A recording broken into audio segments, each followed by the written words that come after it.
Cuando tenía 9 años de edad, escuchó que Yuri Gagarin se convirtió en el primer humano en ver la Tierra desde el espacio. Sin embargo, nunca compartió ese sueño, ya que creció en una época en la que solo los rusos o estadounidenses podían lograrlo.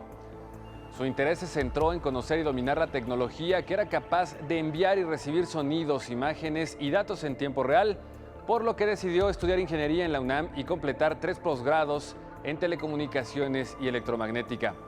Sin planearlo, esta formación le daría una oportunidad que le cambiaría la vida. Hoy platicaremos en corto con Rodolfo Neri Vela, escritor, académico, conferencista que pasó a la historia como el primer mexicano en conquistar el espacio. Acompáñame a conocerlo. Rodolfo Neri Vela nació en Chilpancingo, Guerrero, el 19 de febrero de 1952. Es ingeniero en comunicaciones y electrónica por la Universidad Nacional Autónoma de México y maestro en sistemas de telecomunicaciones por la Universidad de Essex de Inglaterra. En 1979 concluyó un doctorado en el área de electromagnetismo aplicado en la Universidad de Birmingham, donde también hizo un postdoctorado en guías de ondas y reflectores parabólicos. En 1985 fue seleccionado por la NASA para participar en una misión que pondría en órbita 3 satélites de comunicaciones, entre ellos el Morelos 2. Esto lo convirtió en el primer mexicano y el segundo latinoamericano en viajar al espacio. Luego de esta experiencia, Neri Vela regresó a México y a su alma mater, la UNAM, pero esta vez como académico, tarea que ha realizado en otras instituciones como la Secretaría de Comunicaciones y Transportes, la Sedena y el Instituto de Investigaciones Eléctricas. Entre 1989 y 1990, se trasladó a Holanda, donde colaboró con la Agencia Europea para el Diseño y Puesta en Marcha de la Estación Espacial Internacional. Es autor de artículos de investigación y libros de texto para estudiantes de ingeniería y algunas obras para el público en general, como Construya e instale su propia antena parabólica. En su faceta como divulgador científico, ha publicado títulos sobre la exploración del cosmos como México en el espacio, El Sol y los eclipses, y el cuento infantil El pequeño astronauta y el planeta rojo, que también fue traducido al inglés. Su destacada trayectoria y compromiso con la ciencia lo han llevado a conducir y participar en programas de radio y televisión, así como a impartir cientos de conferencias que motivan a los jóvenes a alcanzar sus sueños. Es lo principal de un viaje espacial, quedarte boquiabierto sin poder emitir un solo sonido, viendo lo maravilloso de la Tierra, su gran colorido, su aparente serenidad, quietud, todo pacífico, muy bonito, sin duda muy bonito. Inmediatamente piensas en tus seres queridos, en que esa es tu cuna. De allá vienes, estás en el espacio, te asombras de la tecnología del ser humano. Hacia la década de los 50, Chilpancingo de los Bravo era una pequeña ciudad donde todos los vecinos se conocían y se saludaban. Aunque había varios hospitales en la comunidad, no era extraño que los partos ocurrieran en las casas de las personas. Fue así que Rodolfo Neri Vela nació en la casa de sus abuelos paternos, lugar en donde también transcurrieron sus primeras aventuras. En la casa de mis abuelos paternos, que estaba hecha, recuerdo, con una especie de pilares o postes de madera y con un tejado, pues precisamente de tejas, un techo inclinado con tejas. Era como una escuadra y en el resto del terreno había un jardín muy grande, con árboles frutales y con diversos tipos de frutos, mangos, zapotes, chayotes, limones. Ya había un par de fuentes pequeñas. En la época navideña me gustaba mucho ir al mercado, comprar ollas, papel de China, hacer mi engrudo, hacer piñatas, poner nacimientos. En Chilpancingo, desde mi niñez hasta la fecha, se celebran fiestas muy importantes en los distintos barrios de la ciudad. Y bueno, nosotros vivíamos en el barrio de San Mateo y me acuerdo que estaba empinada la calle y me iba yo pues al parquecito que está a la entrada de la iglesia de San Mateo Y allí me sentaba yo a jugar con los campesinos, dos señores con sus guaraches y gente muy humilde, porque se ponían unas mesas largas, me acuerdo, para jugar a la lotería. Y no había fichas, eran granitos de maíz que tú usabas para poner. Y me divertía mucho, también me gustaba el tiro al blanco en las ferias con balines. Mi padre nació en Chilpancingo, él era médico. Mi madre nació en Tierra Colorada, Guerrero. De niña, ella y su hermanita fueron internadas en un colegio en Chilapa, Guerrero. Las dos solamente, mi mamá y mi tía, pudieron estudiar primaria. Eran tiempos difíciles todavía para la mujer, pero mi madre adquirió muchas habilidades como la cocina y desde luego cuando se casa con mi padre se dedicó a criar 7 hijos y siempre fue un entorno familiar muy grato, con mucho cariño, con ciertas carencias y creo que lo que más me dejaron mis padres fue el respeto, el orden, la responsabilidad, el ser educado con tus mayores. La mayor parte de mi familia era, y muchos lo siguen siendo, muy religiosos. Mi abuela paterna tenía 4 hermanas solteras que nunca se casaron, las 4 fueron profesoras de primaria en la Ciudad de México. De ellas también recibí muchas enseñanzas, me regalaban libros. En algún momento, una de ellas, mi madrina, le ayudó a mi padre para que yo pudiera seguir estudiando. Otra me regalaba pues cosas que me motivaran para seguir adelante. Y obviamente, pues en todas las Navidades yo iba a ponerle su árbol de Navidad, a tocar la pianola que tenían en su sala, en la Colonia del Valle, una casa pequeña, muy antigua. La familia Neri Vela estaba acostumbrada a ver a Rodolfo como un pequeño explorador atraído por universos minúsculos de insectos y plantas. Sin embargo, cuando se mudó de Guerrero al Distrito Federal, sus juegos e intereses cambiaron hasta que un día la curiosidad lo hizo empezar a mirar al espacio. Me llamaba mucho la atención la naturaleza aquí en la Tierra. Siempre me ha gustado lo verde, el cielo durante el día, desde luego. Es la diversidad animal y vegetal. Me acuerdo donde yo me sentaba a observar los insectos, a cazar mariposas, a hacer mis colecciones. Ya a cierta edad mis padres se fueron a vivir al Distrito Federal y allí continué mis estudios y bueno, conforme uno va creciendo, pues ya juegas a otras cosas. La bicicleta la tuve ya siendo adolescente, que la compartía con mis hermanos. Para entonces ya nos habíamos cambiado. Mi padre pidió un préstamo del ISSSTE para comprar un terreno y construir su casa en Iztacalco. Y había muchos terrenos baldíos, muchos, ahí por la Avenida de las Torres. Entonces allí jugábamos béisbol, nos llenábamos de polvo o andábamos en la bicicleta arrastrando a otros con patines y terminábamos todos raspados y sucios. Pues era en lo que nos divertíamos en aquella época, ¿no? En algún momento yo ya quería tener un telescopio, ya en secundaria, pero pues no era posible que me lo regalaran. Me regalaron un pequeño microscopio. Y entonces, bueno, pues me dediqué a distraerme con las muestras, un pequeño juego de química.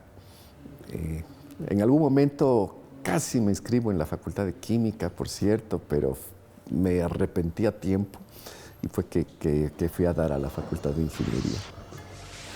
¿Por qué decidí ser ingeniero? Yo creo que fue porque cuando estaba en la prepa y llegó Neil Armstrong, me gustó mucho ese asunto. No soñaba yo con ser astronauta porque pues, en esa época los únicos que iban al espacio eran rusos o estadounidenses. Y yo pues, era un mexicano que aquí estudiaba y aquí vivía. Las telecomunicaciones me llamaron la atención por dos cosas, porque me parecía que era magia el que la información viaje invisiblemente y que, digamos, las ondas, aunque andan por todas partes y chocan entre sí, tú recuperas esa información, estés donde estés. Me llamaban la atención los satélites, los Juegos Olímpicos, que fueron en el 68. Recuerdo que escuchábamos en las noticias, es la primera vez en la historia de la humanidad que son transmitidos en vivo y a colores al mundo. Y todo esto gracias a los satélites, Intelsat. Entonces, todas esas cosas influyeron sobre mí. Y luego llega Neil Armstrong a la Luna y veo cómo llega la información desde el espacio y aquí, y la tele, cómo funciona. Y escuchas hablar del inventor mexicano Camarena. Y dices, bueno, yo quiero conocer todas estas cosas, ¿no? Son difíciles, pero de alguna manera creo que he sido masoquista. Me gustan las cosas difíciles. Dije, esto es un reto. Yo no voy a estudiar una carrera facilita, sencilla. Digo, todas son respetables y unas quizás son más difíciles que otras, pero dije, yo quiero algo realmente difícil. Y por ejemplo, en telecomunicaciones tú necesitas usar muchas matemáticas. Y eso también me gustó desde pequeño.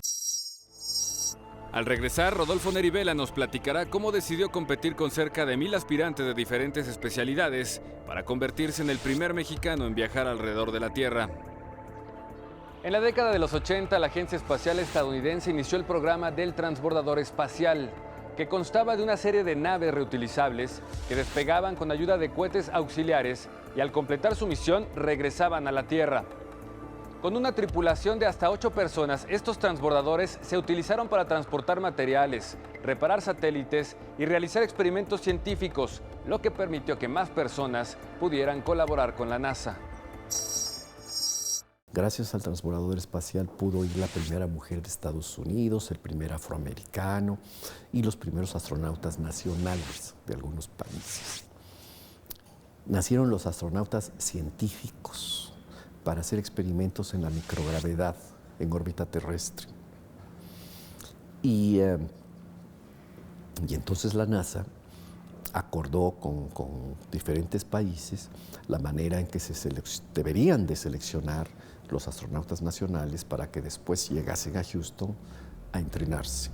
Y entonces, en algún momento, en la misma época en la que se selecciona al primer astronauta de Alemania, Canadá, el primero de Francia que volaría con la NASA, también se convoca un concurso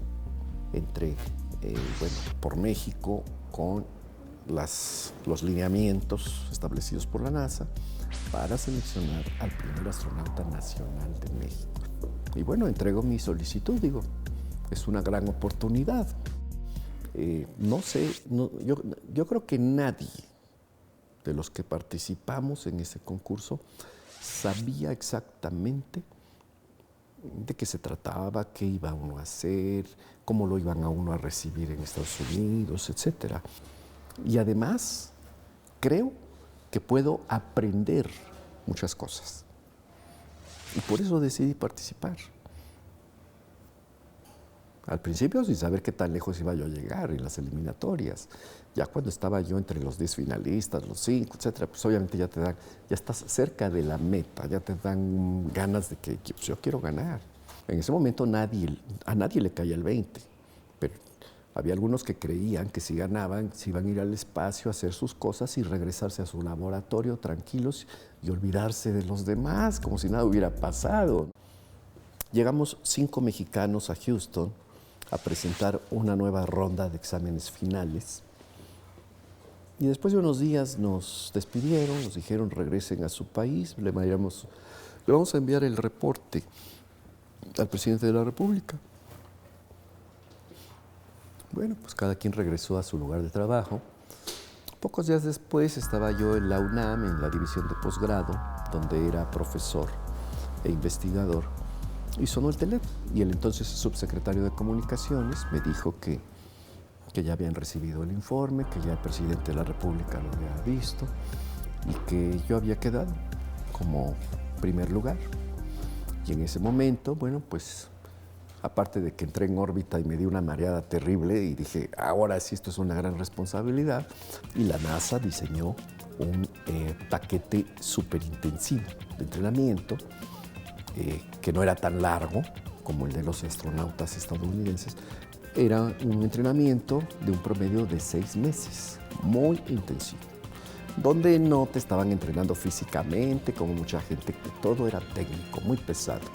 10, 12 horas continuas en los simuladores, leyendo manuales, asistiendo a cursos y todo muy bien diseñado, muy bien programado, de tal manera que cuando llega el momento del lanzamiento, pues sí, vas realmente preparado y muy integrado al resto de la tripulación. La noche del 26 de noviembre de 1985, el transbordador Atlantis despegó del Centro Espacial Kennedy en Florida con 7 tripulantes a bordo, 6 de ellos estadounidenses y 1 mexicano. El entrenamiento se fue rapidísimo. Cuando menos me di cuenta, ya estábamos en la cuenta seca y al ratito ya estábamos a bordo de la nave y escuchamos cómo estaba terminando el conteo regresivo y el comandante Buster Shaw preguntándonos a cada uno que ya teníamos nuestros audífonos, el casco puesto, etc. Jerry, ¿todo en orden? Mary, ¿todo en orden? Rodolfo, ¿estás listo? Sí, todos estamos listos. Y vámonos. Y entonces eso comenzó a moverse, según yo, muy despacio. O sea, es tan pesado y había que vencer la fuerza de gravedad. Y poco a poco fue acelerando y se empezó a sentir entonces sí feo. Y vibraba todo y se oía mucho ruido. Y en 8 minutos y segundos ya estabas en donde te ibas a quedar dando vueltas y vueltas alrededor de la Tierra. En nuestro caso, la duración promedio de los viajes era 1 semana, en la época de los años 80. Realmente el viaje ha sido muy suave y en este momento en que ya tenemos casi 3/4 de hora de vuelo, tal parece que estamos inmóviles, suspendidos en el espacio. La altitud promedio de los orbitadores siempre fue, durante 30 años que operaron, entre 350 y 400 kilómetros de altitud sobre el nivel del mar. Se conservaba una velocidad del orden de 28,000 kilómetros por hora. A esa velocidad se terminaba una órbita entera en solo 90 minutos. Entonces, al estar 1 semana en el espacio, dabas más de 100 vueltas alrededor del planeta. Y así era en todos los viajes. ¿Por qué era de esa manera? Porque precisamente al estar en órbita se tiene la aparente ausencia de fuerza de gravedad. Y eso permite realizar experimentos muy novedosos. Sin duda es una experiencia muy especial porque, desde luego, sientes lo que es el rigor de desprenderte de la Tierra, la aceleración, la angustia, la emoción. Si vas por primera vez, pues la incertidumbre, a dónde voy, qué voy a sentir, qué voy a ver, y luego llegas y estás en órbita y comienzas a flotar y eres como un Superman. Y ves la Tierra y ves cosas maravillosas y le das gracias a Dios, a la vida. Te das cuenta de lo pequeño que eres como persona. Sí, desde luego que te sientes muy contento como individuo de estar teniendo una experiencia maravillosa, que vienes de un planeta donde hay miles de millones de personas y que pues solamente unos cuantos podíamos estar en ese momento viendo la Tierra. Y volar, sin duda, es lo que yo pongo en segundo lugar, como experiencia así sobresaliente. El hecho de estar en suspensión, de hacer piruetas, movimientos, cosas que aquí en la Tierra no puedes hacer. Aquí nacemos y estamos hechos para vivir con la fuerza de gravedad siempre. Allá te la quitan y eres una cosa, eres un globo humano.